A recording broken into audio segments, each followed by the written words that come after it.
नमस्कार दोस्तों, मैं शिवान सोलंकी अपने YouTube channel law testing plus में आपका स्वागत करता हूं। आज मैं आपसे भारत के संविधान के ऊपर चर्चा करूंगा।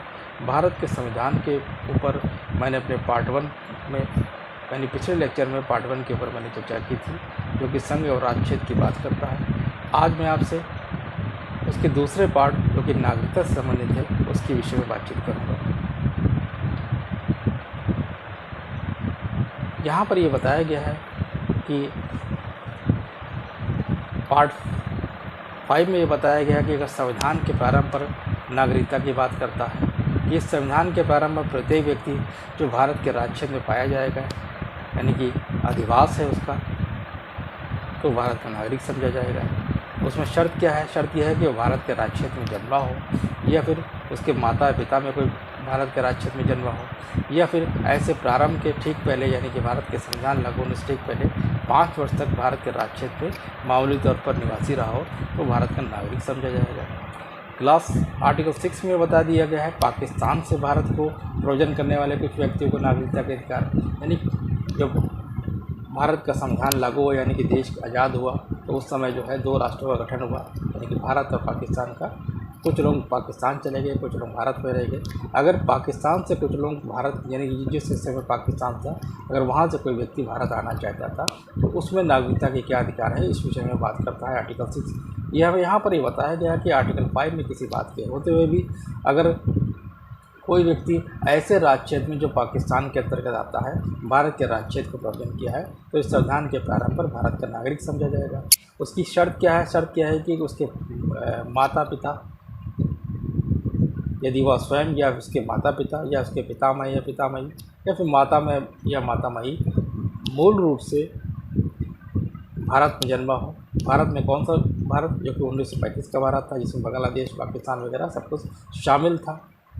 इसमें एक डेडलाइन दी गई है 19 जुलाई 1948 की। इसमें बताया गया 19 जुलाई 1948 से पहले अगर वो भारत के राज्य क्षेत्र में मौलिक तौर पर निवास कर रहा होता है, और या फिर उसने 19 जुलाई 1948 से पहले अगर भारत की नागरिकता के लिए आवेदन कर दिया है, लेकिन और उसके बाद 19 जुलाई 1948 के बाद भी यदि भारत आना चाहता है तो वह आ सकता है, परंतु आवेदन करने से ठीक पहले 6 महीने तक का 6 मास तक भारत के राज्य क्षेत्र में निवासी रहा। अगर ऐसा नहीं होगा, भारत के आवेदन से ठीक 6 महीने तक भारत का निवासी नहीं रहा है, तो भारत में रजिस्ट्रेशन नहीं किया जाएगा।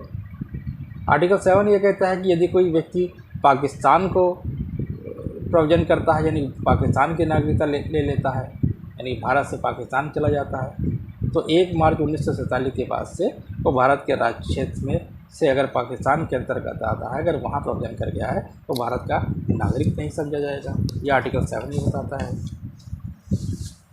इसके अलावा ये बात भी कहता है कि अगर इस अनुच्छेद की कोई बात ऐसे व्यक्ति को लागू नहीं होगी जो ऐसे राज्य क्षेत्र में जो उस समय पाकिस्तान के अंतर्गत है, प्रोविजन करने के पश्चात भारत के राज्य क्षेत्र में अनुज्ञा लेकर के या अनुमति लेकर के लौट आता है, जो पुनर्वास के लिए स्थायी रूप से लौटने के लिए किसी विधि के अधिकार द्वारा या उसके अधीन दी गई हो, प्रत्येक ऐसे व्यक्ति को के बारे में अनुच्छेद 6 के खंड खा के प्रोविजन के लिए समझा जाएगा तो उसने भारत के राज्य क्षेत्र में 19 जुलाई 1948 के पश्चात प्रोविजन किया हो।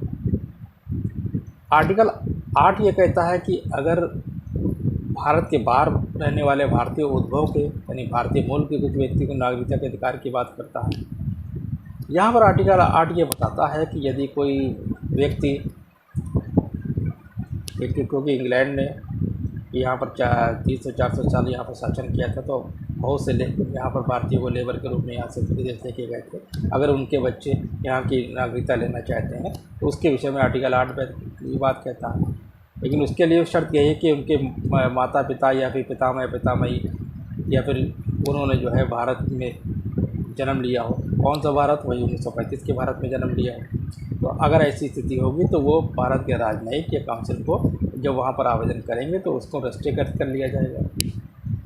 आर्टिकल 9 ये कहता है अगर विदेशी राज्य की नागरिकता स्वेच्छा अर्जित कर ली है तो भारत का नागरिक नहीं रहेगा। यदि किसी व्यक्ति ने विदेशी राज्य की नागरिकता स्वेच्छा से अर्जित कर ली है तो आर्टिकल 5 के आधार पर भारत का नागरिक नहीं होगा।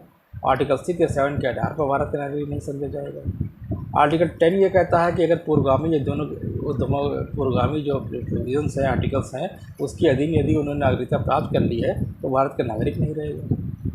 आर्टिकल 11 ये कहता है कि आर्टिकल 11 संसद को नागरिकता के संबंध में विधि बनाने की बात कहता है, विधि बनाने की शक्ति प्रदान करता है। लेकिन ये संसद के ऊपर एक रिस्ट्रिक्शन डालता है कि वो सकारात्मक विधि बनाएगा, यानी कि वो ऐसी विधि नहीं बनाएगा जिससे नागरिकता के संबंध में कोई जिन जो नागरिकों के अधिकार हैं उनको अल्पीकरण करेगा या फिर न्यूनीकरण करेगा।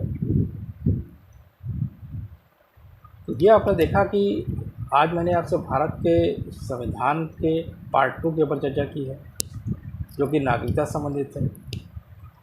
यदि आपको मेरा चैनल समझ आता है तो कृपया लाइक करें, सब्सक्राइब करें, शेयर करें, कमेंट करें। तब तक के लिए जय हिंद, जय भारत।